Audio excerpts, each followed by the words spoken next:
존경하는 220만 도민 여러분, 양승도 도사님과 전진석 부교육감을 비롯한 관계 공무원 여러분의 노고에 감사 인사를 드립니다. 천안 출신 더불어민주당 이공혜 의원입니다. 본 의원은 의회 인사권 독립을 위한 그동안의 추진 사항 점검을 통해 의회의 독립성과 전문성을 강화하기 위한 기반 조성이 필요함을 얘기하고자 합니다. 지난 10년간 충청남도 행정기금의 정원에 관한 운영에 관한 조례의 개정 내용을 기준으로 정원의 변동을 살펴보았습니다. 2011년 1월 1일 기준 집행부 정원은 3,880명입니다. 그리고 최근 2021년 6월 30일 정원 기준은 6,345명으로 2,465명이 증가했습니다. 일반직만 비교해도 399명이 증가했습니다. 반면 같은 기간 의회 정원은 겨우 26명만 증가했습니다. 의회 대비 집행부 정원 비율도 감소를 하고 있습니다.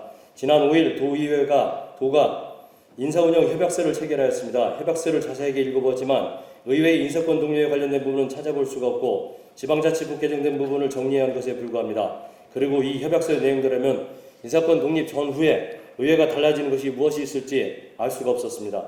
먼저 협약서 제3조 가호 우수인재 균형 배치를 위한 정기 수시 인사규율을 협력 대상으로 규정하고 있습니다. 인사규율란 의회와 집행부가 각 소속 공무원 확정을 전제로 합니다. 그리고 따라서 이를 규정했다는 것은 의회가 그 본연의 기능을 원활하게 수행하기 위해 의회 소속 공무원의 정원, 직급, 종류 등을 누가 어떠한 기준으로 어떻게 정할 것인지에 대한 논의가 선행되었을 것입니다. 관련 부서는 이에 대한 객관적인 자료가 있으면 제출해 주시기 바랍니다.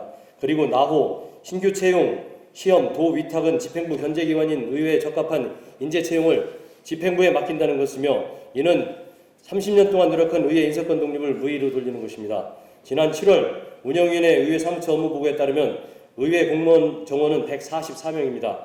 내년 이후에 의회 소속 공무원이 최소 144명 정도는 된다는 것이겠죠. 그런데 충청남도 행정기금이 정원 운영에 관한 조례에 따르면 의회 사무기구 즉 공무원 정원은 101명입니다. 정원이 차이가 발생되는 이유는 무엇일까요? 첨부 4는 17개 시도의회 중 제일 앞서간다는 서울시 의회 사무처 업무보고 자료입니다. 정원 344명, 그리고 시간 선택제 임기제 54명, 청경 1명, 교육청 소속 9명은 별도로 표기하고 있습니다. 이 64명은 서울시 공무원 정원 조례상 정원에 포함되지 않는 인원이었습니다. 전부 3, 4를 비교하면 서울시에는 조례상 정원의 인력을 별도로 포기하는데 우리는 왜 정원의 인력을 포함해 운영위원회 정원으로 보고했을까요? 아마도 타 시도와 비교해 충청남도의 공무원 정원이 많다라는 인식을 주기 위함이 아니었을까 합니다.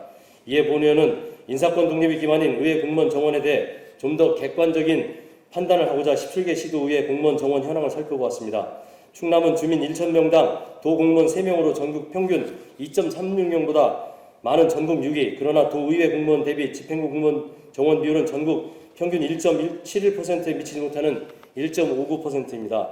이는 도청 공무원은 많으나 의회 공무원이 적다라는 것을 의미합니다. 참고로 서울은 주민 1,000명당 시 공무원 수는 1.99명으로 16위이나 시의회 공무원 대비 집행부 공무원 비율은 1.87%로 6위입니다.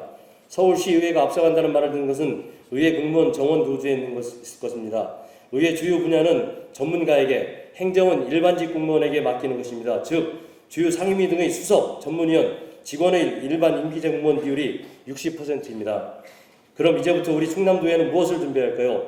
첨부 7은 업무협약서의 내용과 의회 사무처 인사위원회 구성에 관한 것입니다. 법에 따라 향후 인사위원장은 사무처장이 맡고 지방의회 의원은 인사위원이 될 수 없으며 업무협약 내용은 비밀을 유지한다는 명분으로 의원들과 전혀 상의 없이 이루어질 확률이 많습니다. 이러한 부분을 대비해서 서울시의 경우 첨부 8과 같이 사무장의 지위를 개방형 지위로 전환을 하였습니다. 이 우리 의회가 가야 할 방향이기도 합니다. 의회가 주체가 되는 인사권 독립이 필요합니다. 이에 본 의원은 의회의 의원이 중심이 되는 가칭 인사권 독립위원회를 구성하여 행정부와 의회 간의 조례의 분리 및 인사권 독립을 준비할 것을 제안하면서 5분 발언을 마치겠습니다. 끝까지 경청해 주셔서 고맙습니다.